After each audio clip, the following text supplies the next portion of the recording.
Çiğnap başladı yanazulun vahşi düşmanlar tutup yolunu Mekke'm bağladı ve kulunu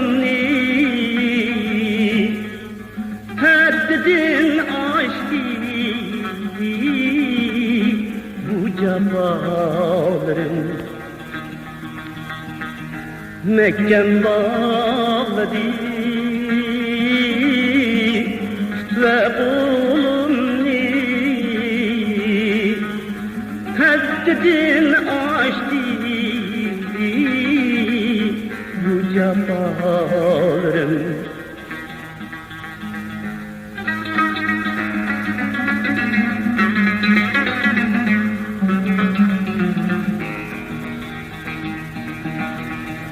Ay yüzün nursuz zebrenguya Hiç tutulmadın ey zulüm dünyana Senin işkinden bulup men şeyda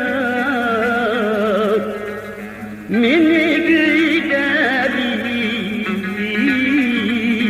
dep ellerim Senin işkinden bulup men şeyda Minik güydeli dep ellerim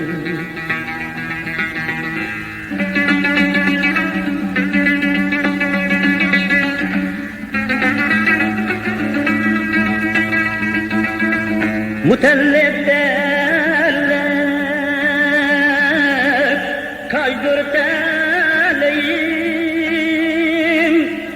karangu zindanda, ah meleğim.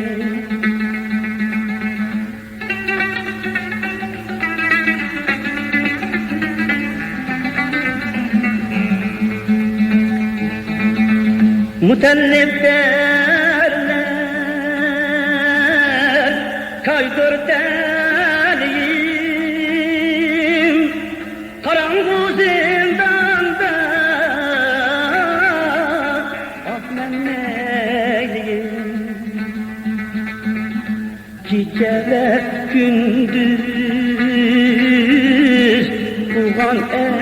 eğilin, Yetmez müminin ahuzarlarım Çiçe ve gündüz doğan elin Yetmez müminin ahuzarlarım